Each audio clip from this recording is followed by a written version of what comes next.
going to try and find the right button.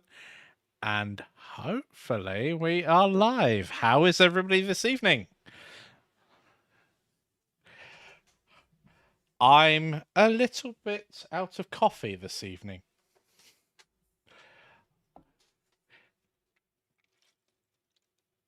How is the audio for everyone? Can you hear us?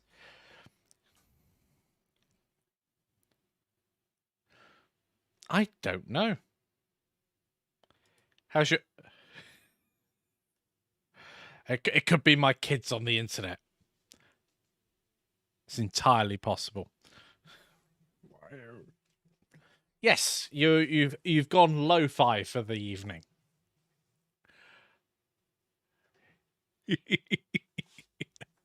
Oh, hasn't it? So yeah, UK's been a bit humid for the past. So yes, 14, not 1440p. Why are you silent? I'm making the noises. Why am I silent? I shouldn't be silent. I apologize if everybody's ears just got blown out, but Yann is now loud. I can tell. I'm now loud. I can tell that. I don't know why that keeps turning down. Something's playing with my audio settings. We don't know why I'm pixely. We think it's because it's so hot and I've just dissolved. Perhaps the internet is... My internet speed is pretty good. So something on Discord is happening. We might have to move off Discord at some point for these. Well, I've got Nitro at the moment, so... Oh, you can get cream for that. Yeah. The only thing I can see with Nitro is I can use emojis from other servers. I still don't get Discord properly. I'm like, oh, it's a chat service and it does this other stuff. I'm like, it used to be. But the automation that can be done these days is pretty neat. We may have. So it looks like if I stay still, YouTube will catch up, or Discord will catch up. So maybe that's the answer. I'm just going to stay very still. Hello, everybody, and welcome to the stream this evening. We're going to stay really still. Hello. Have I crashed? Yeah, that's not the one. No, you've cleared up. It's cleared up. My internet is melting whenever the temperature's above 25°C. Well, I start moving, I'll go blurry. But yeah, how are you, Michael? Apart from out of coffee. A bit shattered, but otherwise really good. And most of it is due to the heat more than anything else. But I have been busy beavering away. And tonight, we're going to let everybody else play with my toys. We are. So Mikey's having an open house, so we can all go to his place. No, what's happening tonight, Mikey?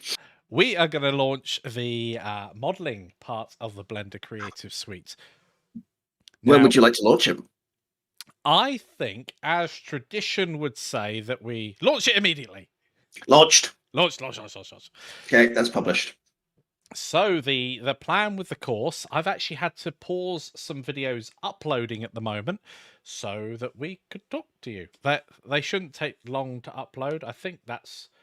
by the end of the evening, there'll be an additional 5 or 6 videos going up. I think it's 5.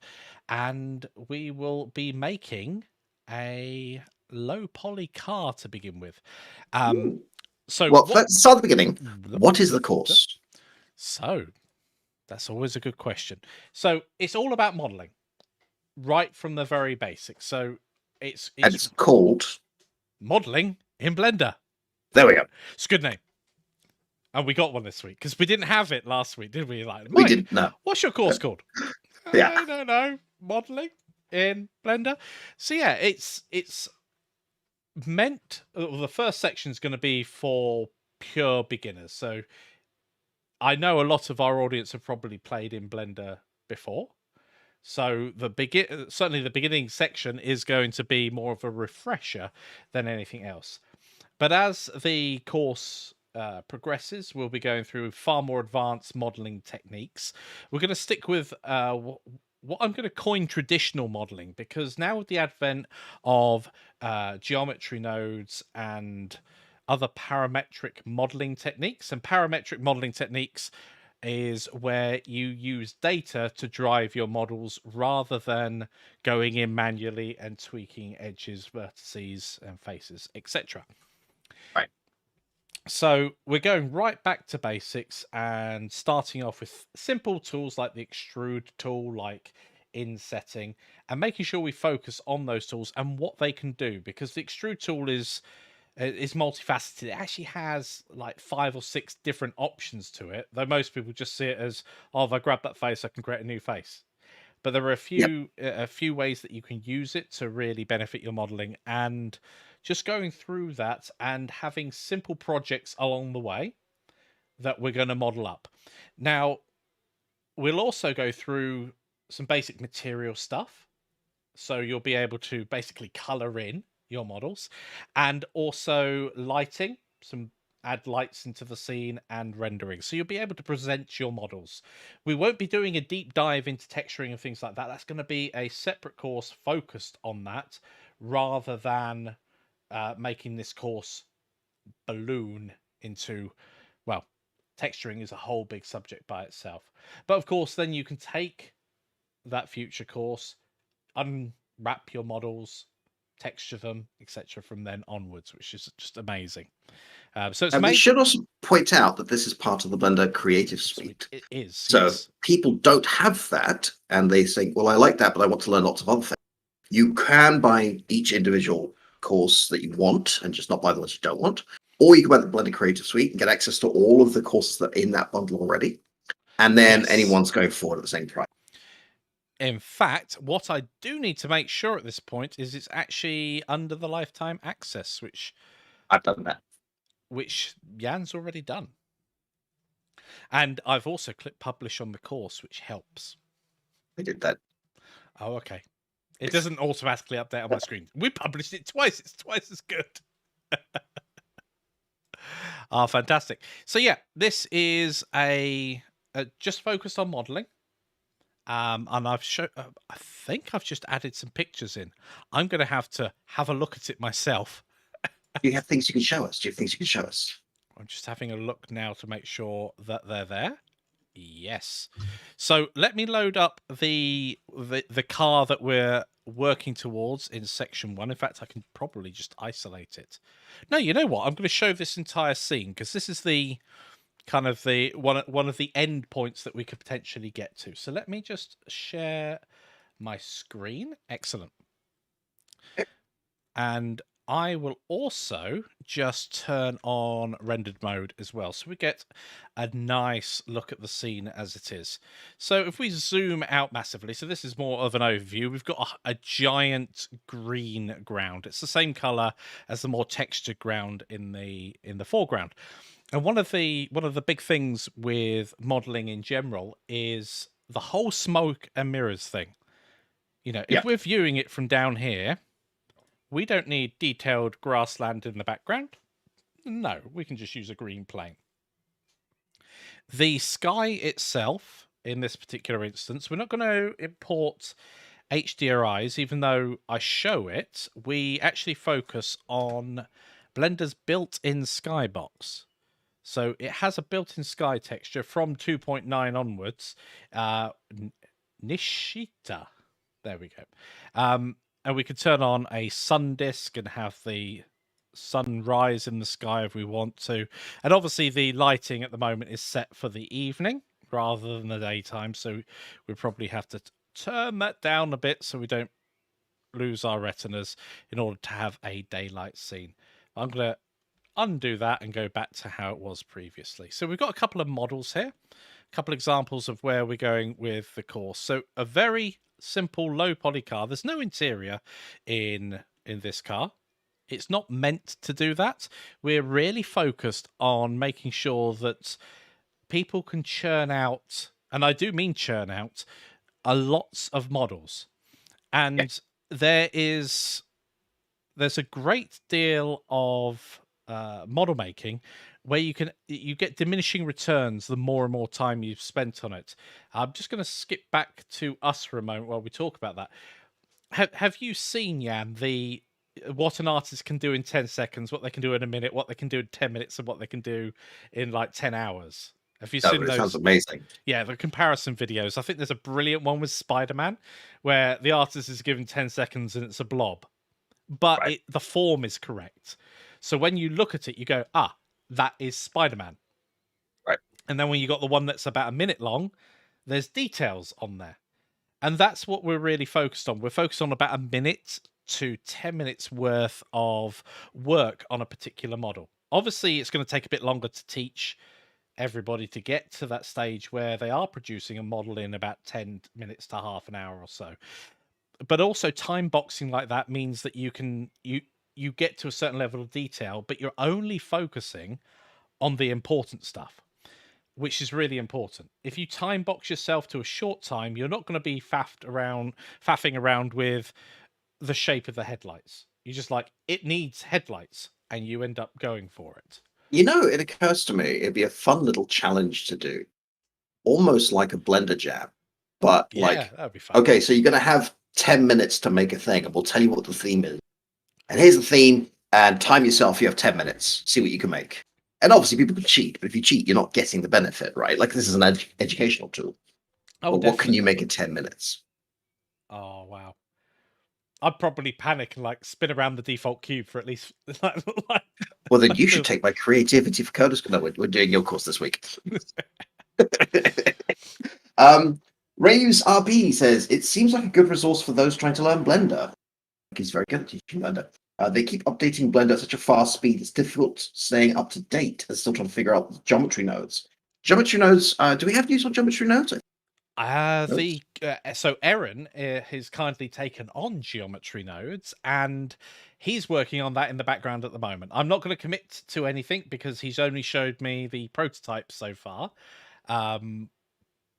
But it's planned to be part of the Blender Creative Suite. Yes. Like, who knows what'll happen? We don't have a timeline for it. Well, but it's... the good thing is Blender 2.93 is now out, and that's what we were really waiting for with geometry nodes. The problem with it kind of up to that point was it was changing all the time.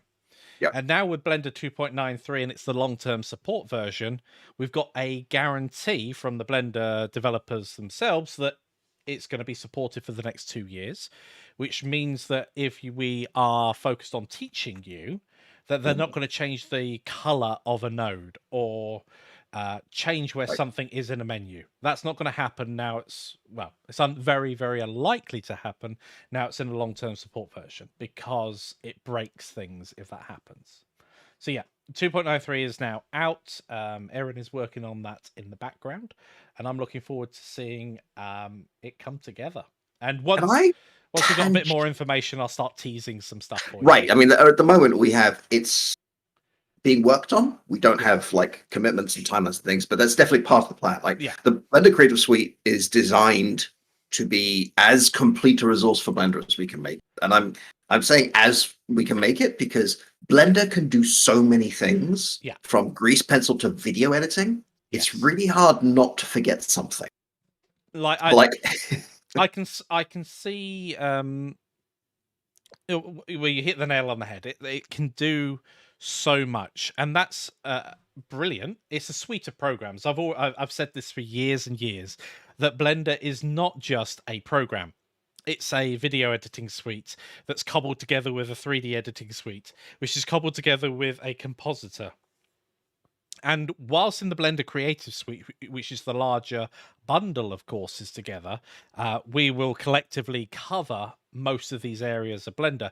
There's likely to be some obscure areas which end up not getting covered. I can't think of one off the top of my head. I've been pretty comprehensive with you have what we're going to go through. I mean, it's also things like how much depth do we go into, because UV unwrapping could be a massive course by itself. Yes.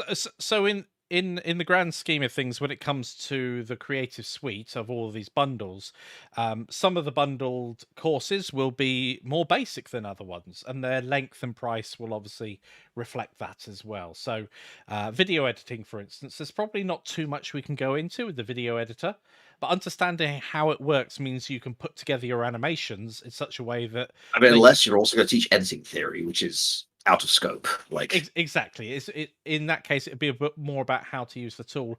And when it comes to video editing, I know that whose name escapes me, GD. GD Quest, they do all of their video editing. Last I heard in Blender, which is Mhm. absolutely phenomenal. The fact that they do that, and I think they've helped develop some of the video editing side. I mean, personally, at the moment, in terms of its current development, it's totally workable. But when there's another free option like DaVinci's Resolve out there, it can be it can be quite a challenge. GD Quest works on a different paradigm to we do. Yeah, They are focused entirely on free and open source. of course, yeah. Like everything they do is free and open source.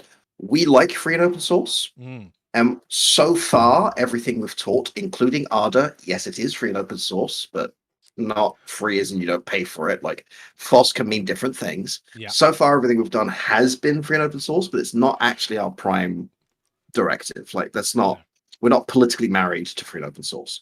We think it's a great way of making content, but we reserve the right to look at something like Houdini, for example. Oh yes, and the Unreal Engine, that's something that keeps tickling my fancy over and over again. All you. I'm not doing it. It's all you. Well, I've been there before, and I do Yeah, yeah. enjoy No, it. I support you 100%. It's all you. I'm gonna be Yeah, god of over here going, go Mikey, go. it. So yeah, there's lots to be taken in. Let's just hop back to Blender for a Show us second. that house because I really love the aesthetic of. So yeah, the house kind of came together by a bit of accident. I saw someone on one of the Facebook Blender groups that's focused on Blender. I can't remember which one it was now, and they were talking about a roof. In fact, I'll risk it. No, let's open a brand new version of Blender, so I don't close that. Otherwise, it'll take a while to reopen. Give it a few seconds. There it is. Oh, by the way, Erin, this is Erin's work here. Absolutely phenomenal. This is all Pretty good, geometry isn't nodes. He made it to the splash screen. Okay. So here's a classic example of perhaps how you would approach just building a house. So you might move your default cube up so it's kind of on that ground plane. You might put a loop cut around and make a pointy house. I mean, if I started showing that to you, you would probably say, are you making a house, Mike? And the answer is yes. But then someone would like grab the roof and they'll extrude it up slightly. And then they get to the eaves of the house and they go, well, yeah, I can pull that out. And you're like, yep, looks like a house. And then they get to this bit here. They're like, oh. And I saw loads of people saying, well, just go into edit mode and kind of move it until it looks like it's in the right place. The problem with looking like it's in the right place is you can end up with, I could probably force the issue by turning on cavity. Yeah. You can kind of see how this can be a problem if I really accentuate it. You end up with this line going along here, and that could quite easily be two horrible massive triangles across the roof. And really what you want is this face here, or these faces, and these faces to be coplanar. You want them to exist in the same space. So you could do loads of roundabout fixes, but I'm just going to try one live here, because one of the traditional ones would be to scale on the z-axis by 0. But now both of these are coplanar. It looks a mess.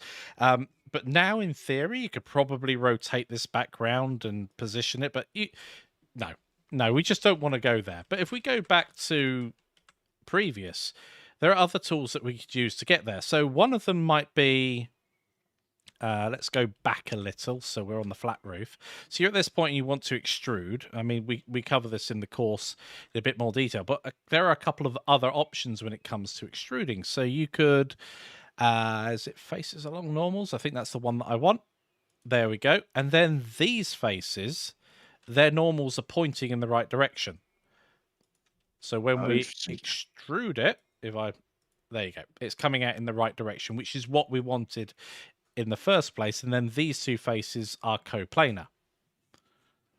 So that's the sort of, I suppose, detail we want to go into, knowing that there's lots of, or that we do go into it, there are lots of ways of doing something in Blender. There's no right or wrong. And in fact, what I could do here, if I go back a little further, is I could actually select the edge loop that runs all the way around there and do the same thing, and boom, we've got the house. Now, that's a bit thick at the top there, so we can just make it an even offset, and boom, we are done. We've got a house. Very nice booming. Nice, eh? And essentially, that's how, this bit here is formed. And then there's the whole thing about intersecting geometry and making sure that when you're working with a model, that you're being as efficient as possible. If you look really closely, you will find that the windows and the door frame are the same thing, just with a little bit of extra wood. I literally duplicated the door, if I can grab it now. So I duplicated the door and just turned it around. On which axis, I don't know. Yeah, there we go. Turned it around. It's disappeared out of the world, and added another bit of wood along the top, and I got the window. So Bit Gamey, I bet, says there's no right or wrong, but I guess some ways are better than others. So usually, and this is true whether you're making stuff in Blender or you're making stuff in any art form, including coding, there's going to be multiple ways of getting the same effect, and they're going to have their strengths and weaknesses. But I tend to find that, especially in Blender, which I'm not an expert in, but if I find a technique that works well for what I'm doing, I'll just always use that technique. I will never know, for instance, that there are different extrude options and how to play with them, which means I'll never know when actually that one's better for what I want. So I will make a house, extrude it, and then spend 20 minutes making all the normals and work and everything align. And, it's more, the more tools you can get comfortable within, because you're inside the tool. The more tools you can be comfortable within, the more chance you've got of knowing which is right for that. Yeah. Like, you could do the whole thing just by continually adding more and more boxes and scaling them and rotating them, but it's not a good way of building. Yeah. I don't suffer from this, but I know it's quite a common thing when someone's watching a video of someone doing something after the fact. In fact, I think we had a comment on on the 90-minute make a game in 90-minute video. Oh, you could have used this thing in order to do that. And it's when you're in the zone of coding or modeling. What's interesting, actually, on that video, I deliberately made a choice not to do that. But the reason why, it was like a 5-minute, and I had 6 minutes left to make the game. So it's like, I don't have time. I'm not going to mention it. We're just doing this. Yeah. You cut out, by the way. You said that it was a 5-minute, and I only had 6 minutes to go. I was like, okay. Yeah. It was a 5-minute conversation. Yeah. As to why I decided to do it this way, rather than adding a Boolean that says, have I been moved, yes or no? Like, I didn't want to run a continuous check. I wanted to use the collision layers, just have got to handle it. And if it's already been done, don't even worry about it. Just don't bring this up. Well, that's one of the things that I really hope I can inspire a generation of students to understand, is that there is no right or wrong. It depends on the outcome you want. So if I want to make 50 objects just because I'm mocking at a scene, so maybe I want a fountain, a building that's this shape, a building that's that shape, I'm not going to worry about whether, especially if I'm not exporting it into a game engine yet, I'm not going to worry which way the normals are facing. Does it look okay in Blender? That's all I care about. I don't care. Well, I might care a little about the topology, because it would make editing that mesh a little bit more difficult. There's always great arguments about n-gons, and they're bad and evil, and triangles are bad and evil. But kind of everything's broken down to triangles is one way of looking at it. But it's not about that. It's about control. It's about being able to edit your model efficiently. If you go and destroy edge loops and face loops on your model, you're destroying support structures that allow you to change the model really quickly. It's one of those things where if you're always relying on one or two techniques that work well in most situations and you don't explore the alternatives, you're going to create a whole bunch of extra work in some cases and not see it coming. We've got some interesting questions. So King Mikey, we have one from That was a long walk for that joke, but I've been wanting to use it for a few minutes. You cut out again. You need to be loud, otherwise you're going to be noise cancelled. I'm very loud. King Mikey, we have a question from Mikey Ace. Hello. It's a joke I've been wanting to do for a while. Thank you for making great courses. You're welcome. That wasn't the question. I have the Blender Creative Series. Excellent. I love the Grease Pencil course. Good. Are there any plans for Paul to make another Grease Pencil course focusing on animation? I had this very conversation with him the other day. I can say on that front that it's likely going to be a no based upon his current workload. I have put the idea out there to him, but obviously life, we all have to balance everything. When it comes to animation, there'll certainly be 3D animation, and we'll talk about how you can make that into 2D animation as well. It's a camera trick at the end of the day. You just render as an orthographic projection from a certain angle. But obviously that's not grease pencil focused. So I will probably prod him again and again over the coming months, but for the moment there's no plan to make an animated grease pencil course. And Bit has a very important question. Is there a right way of pronouncing Godot? Yes, the way you want to pronounce it. And this is actually the official answer from the developers. Nice. And here's why. Godot is named after the play Waiting for Godot, which is a wonderful play because it's the engine you're waiting for. However, Waiting for Godot was written by an Irishman in French, both of which pronounce that word differently. Mm-hmm. And the engine was started by, I want to say, he's in Brazil. He's in somewhere in South America.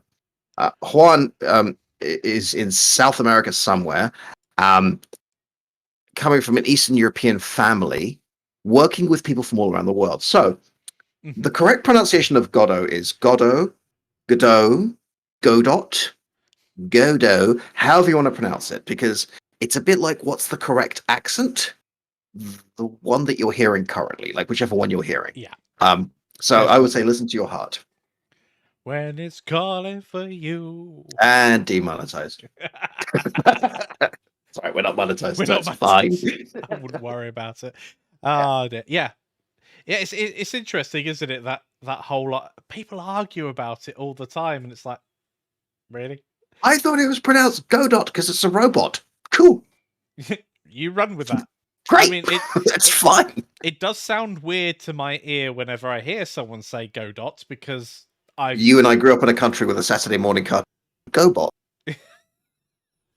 But I often switch between Godot and Godot.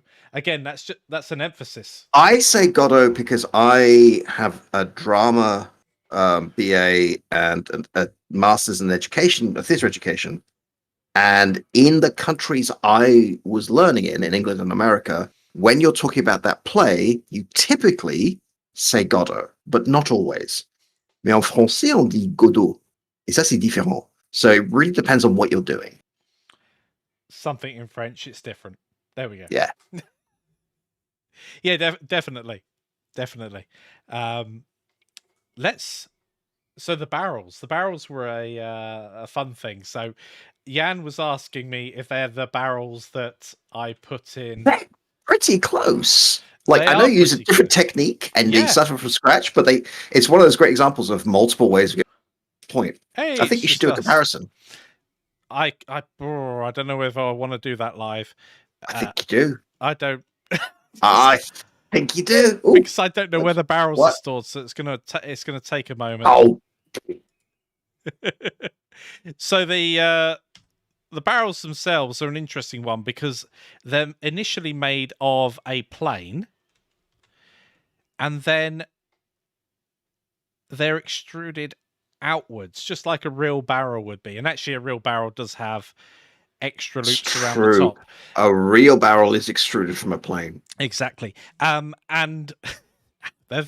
I looked up actually how barrels were created to make sure that I was doing things accurately. These bits of wood are really carefully made, and I'm like, no, I'm not going to do that. That's far too much effort. So one of the things I can't do at the moment is fix this barrel. There should be a ring around the top and the bottom, But Yep. because I've now done the extruding, there's no way of getting back to that previous place where I can just put a loop cut around the edge here and extrude out a new Yep. ring. So the barrel part of it sounds rather simple, but I do want to focus on simple objects. You know, this is a series of cylinders and planes. This is just cubes. The whole house is cubes.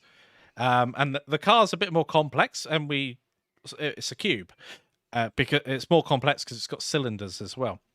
But joking aside, the barrel itself, we want a simple object so that the concepts can be explained clearly.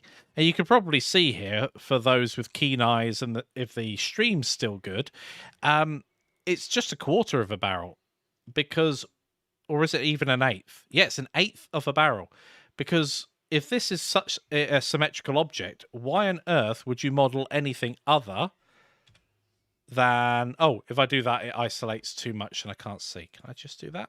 Yeah, there we go. Let's just switch it to solid shaded mode for a moment.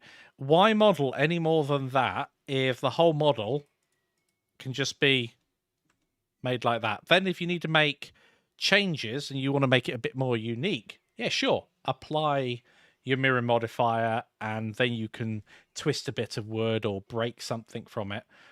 But if I need to make a change to this model, I only need to work on 1/8 of it in order to change anything about the model.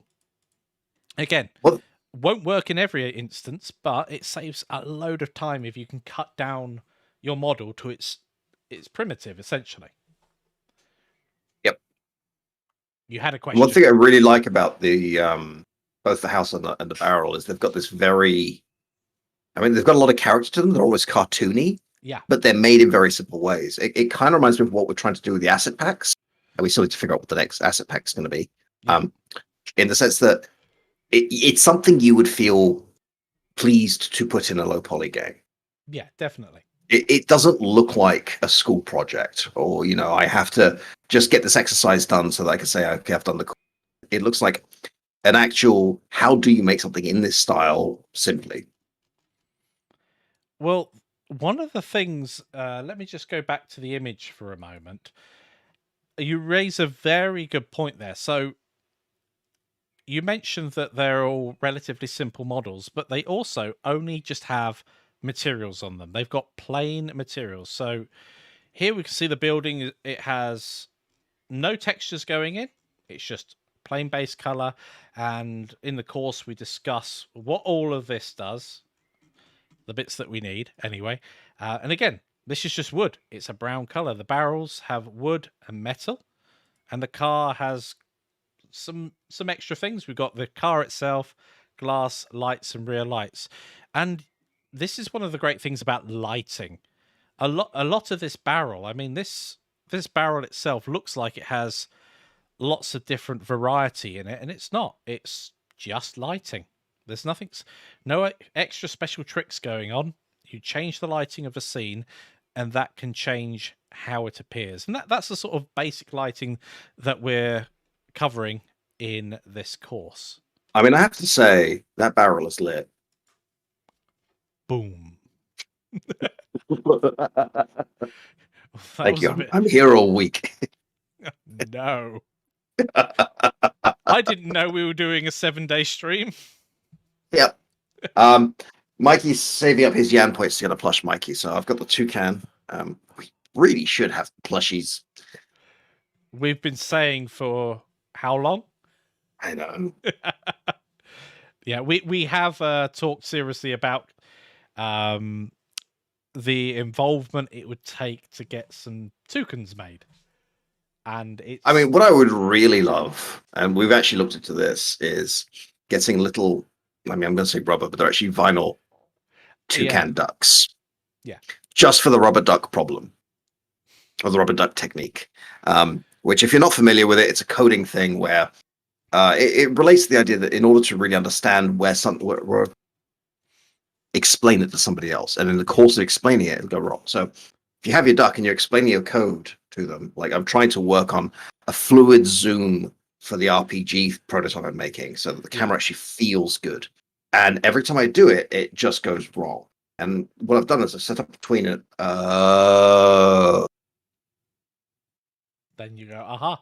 And that works with many problems, just talking through the problem with yourself. Or a toucan. Or a toucan. Hmm. Yeah, it's been made somewhat challenging after recent world events where shipping prices went from... We'd also have to get them specially made. Yeah. Which is a whole. I mean, suddenly we have logistics to worry about. Like, if it was just go to a thing and like we'll send out this thing for you and take a cut. That's one thing. But if we now have to, okay, so how many toucans are we getting made? Because it's a lot of toucans for a joke. Is it a joke though? That's a good question. Still a lot of toucans. One thing that we should probably do is make sure the course features on the homepage. But I did want to... It does. Nice. Where?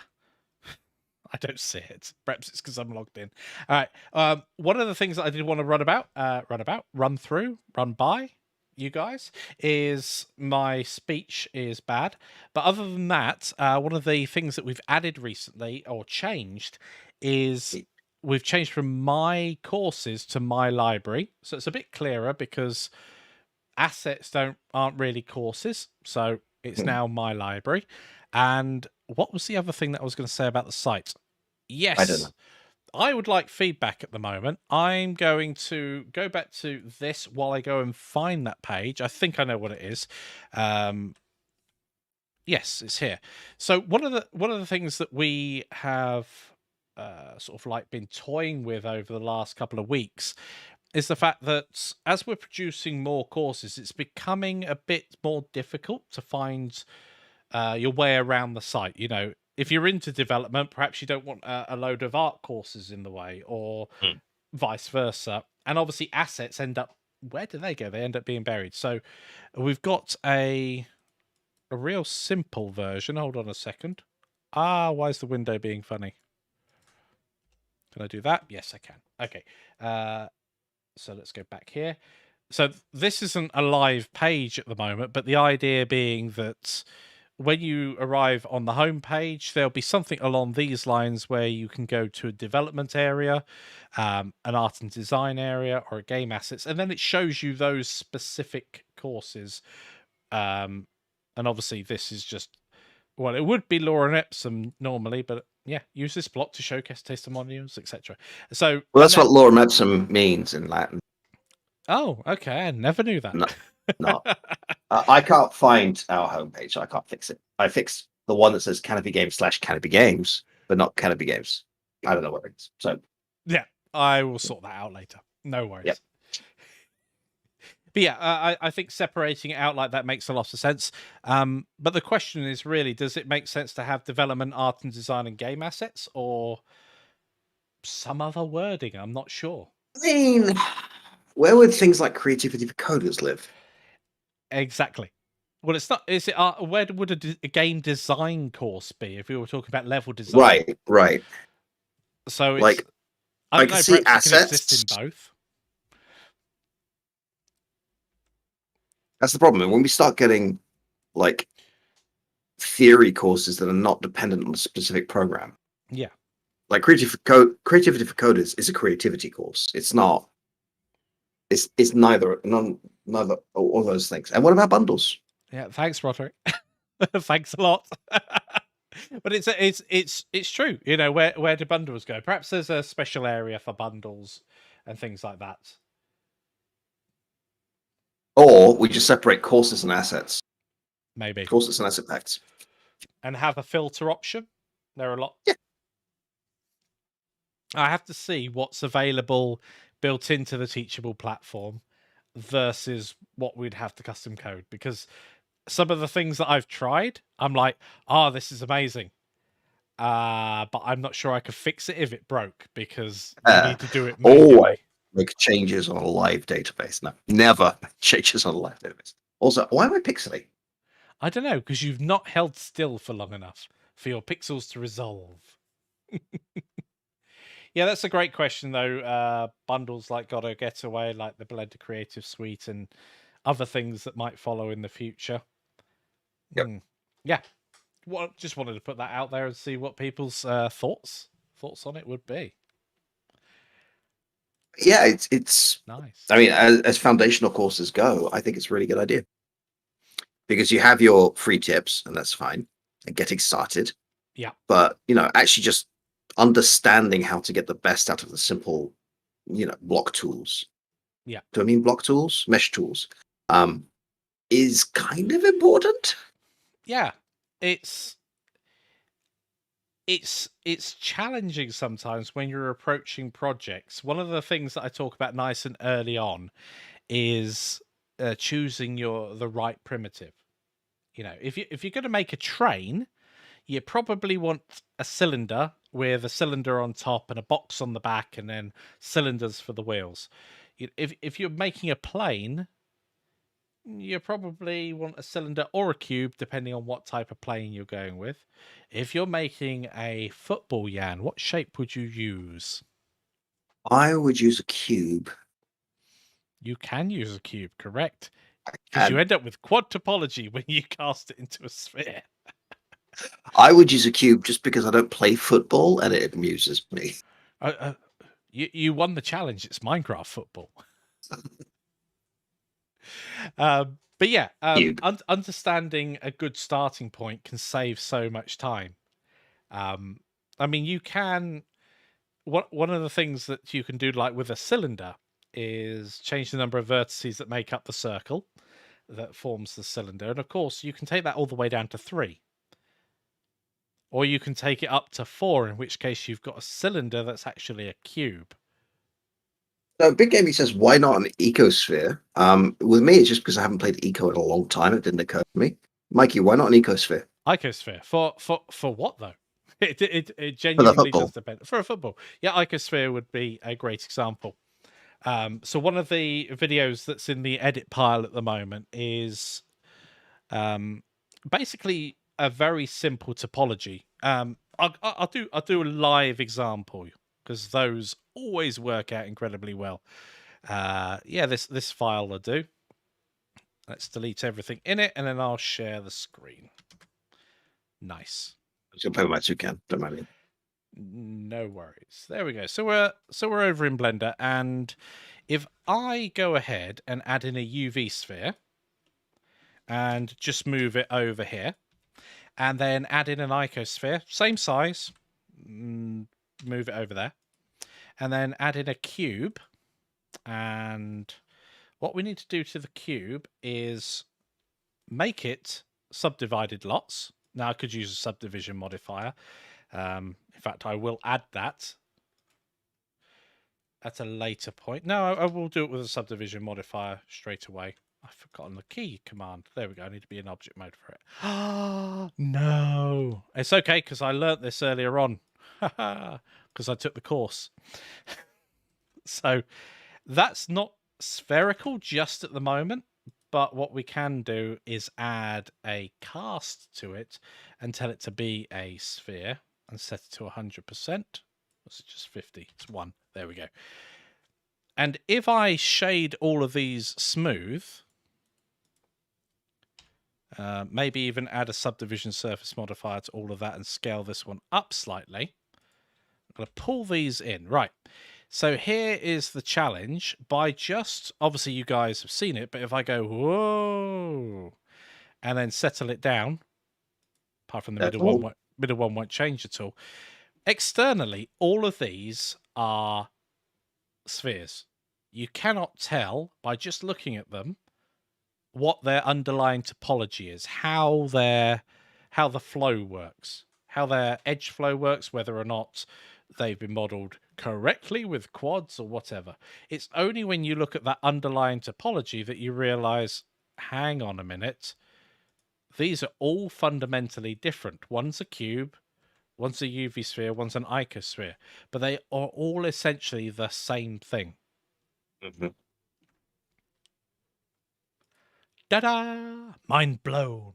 But that's a great example about topology, that if the end result works, if you want a ball, Right. Which one do you pick? Well, it genuinely does depend on what the end goal is.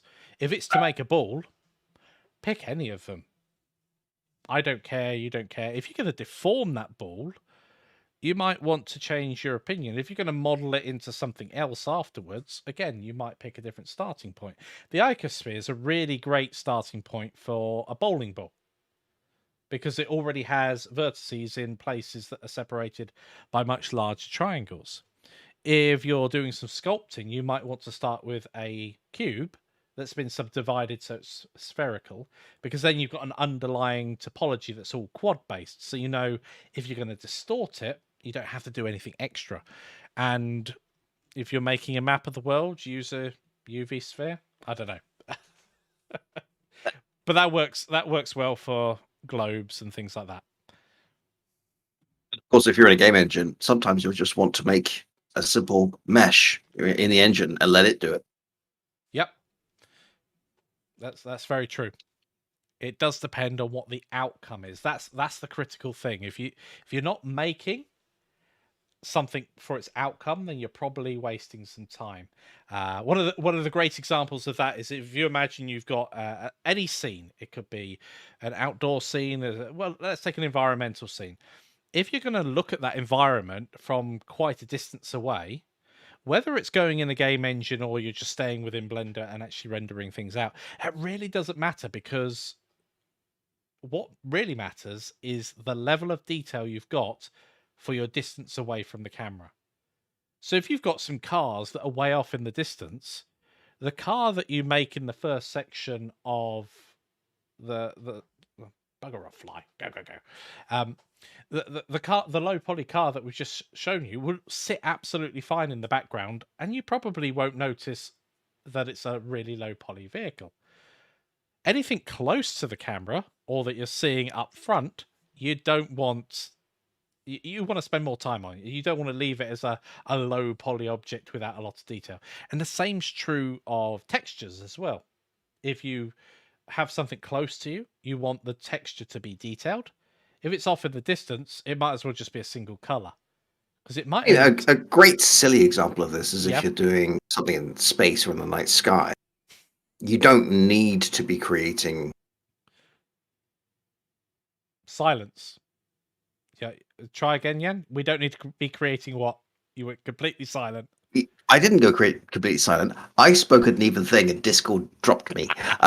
You don't need to be creating accurate space station, topology and all the rest of it.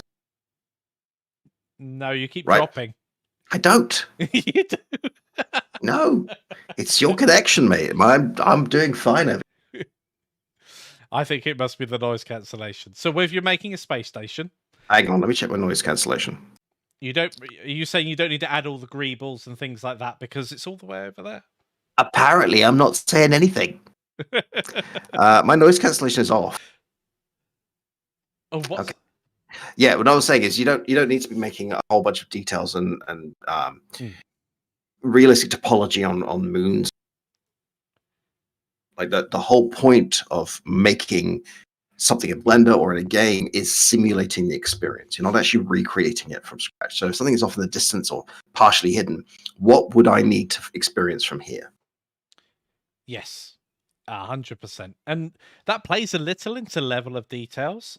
So when we start talking about level of detail, one of the great things about making loads of low poly models is they can all be your, I don't know, LOD 4. LOD 0 will be your high polygon count. What do you call it? Hero asset. Hero asset. That's what I'm looking for. So yeah, your hero assets are high quality and everything. And as you disappear into the distance, you can cut things down like texture resolution and geometry data. And some game engines do this automatically. There's been a big thing with Unreal 5 being able to not do anything, but you still have to make your asset ready for that. Otherwise, I'm actually not it's speaking. I'm pretending to just to mess with you. No.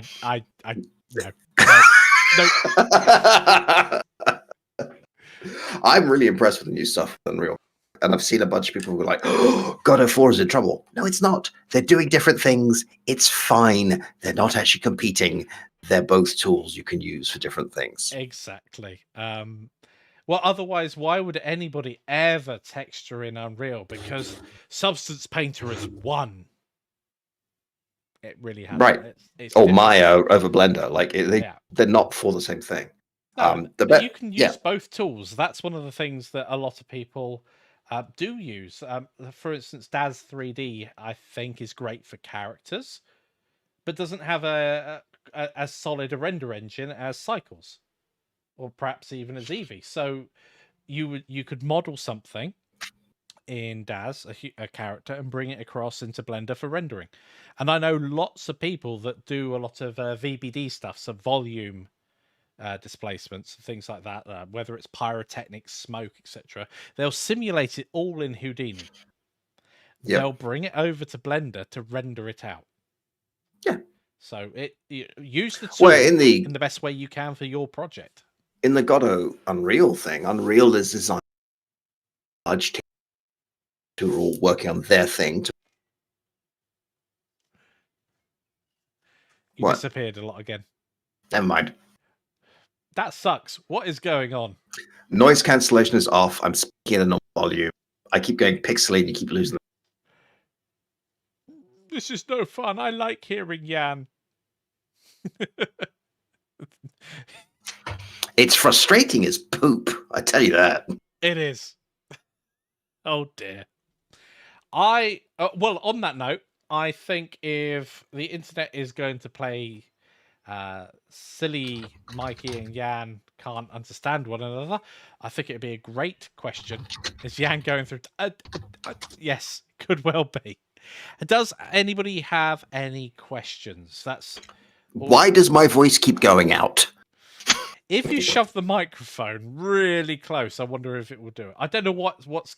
I mean, if your noise cancellation's off, I don't know what's going on. No clue. No clue at all. Perhaps we'll have to try. I mean, Google Hangouts works. We've used that in the past to varying degrees of success. Well, having a lot of trouble with me going blurry, and we have done. Like, can you see me pixely in Discord? Yes. Yeah, you're pixely in Discord. Perfectly fine, and my speed test is coming up nice and. I'm not going to run a speed test whilst I'm streaming at the same time. It's always a bad idea. But yeah, that's live streaming. And you move closer and you have better internet. Are you moving closer? Yeah. You're only down the road now. Come here.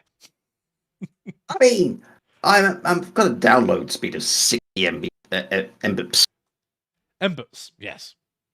The well-known Mbits of the internet.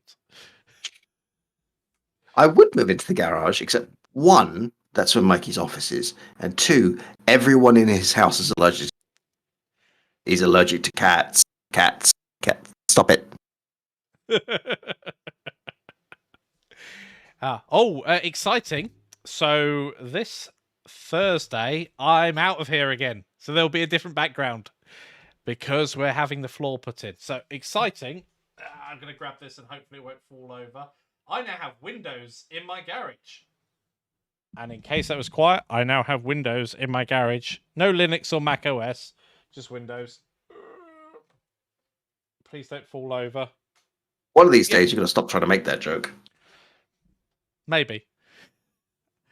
I did try downloading more RAM. I tried, but I accidentally got a U. That's free. If you want to clip it, you can use it as a sound effect in any of your games. Yep. But yeah, I'm out of here on Thursday, and then next week a floor is going in, and we're done. I actually have an office. Walls Very will be nice. painted and things like that, but new floor is more exciting. It is. It'll also. I have this thing. Is my echo any better, by the way? Yes. Okay. But your general absence and it's less so. Perhaps that's Well, it. are my silences echoing? Are your silence? No, not really. I think your audio is much better than when it was when you first moved in. As long as the silence isn't echoing, because that could be a real. Yeah. Definitely. I think it's Discord. Yeah, I don't know what's going on there. Because we've had loads of interactions on Discord and you don't cut out. So I don't know what's going on this evening.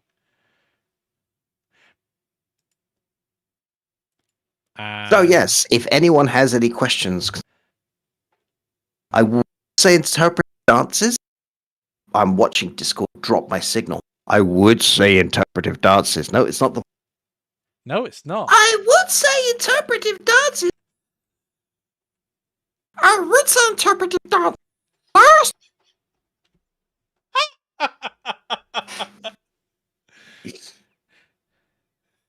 I would say interpretive dances, but last week someone pointed out that we did an entire video as an interpretive dance, and we didn't start. One of these streams, the whole thing will be an interpretive dance. You've got all Dalek. That was awesome. You will be an interpretive dance. That's. Oh, in that case, it's the connection. Oh, yeah. I made you small, made you big. I was having a look to see if there was any settings my end. I don't know. Anyway, I think we are now close enough that we could just get 2 cans and a piece of string. 2 can. You just I don't have any string. No, I don't have any string. I am disappointed. Ed. Well, I think that would be a lovely place to end it. So thank you everybody for joining us this evening. I'm looking forward to seeing you on the course. Thank you everybody. Check out the course. Check out Blender Creative Suite. Check out all the other things. Buy everything we make. It's really good. Buy it 7 times. One for all your cats. And I hope everyone has a lovely week. And yes. And we shall see you next week. Thank you everybody for joining us this evening. Any feedback, let us know. And I'll see you later. I'm waving and can't reach the end stream button. Stop shaking. There we go. Oh, end. Bye. Bye, everybody. Bye. That's it.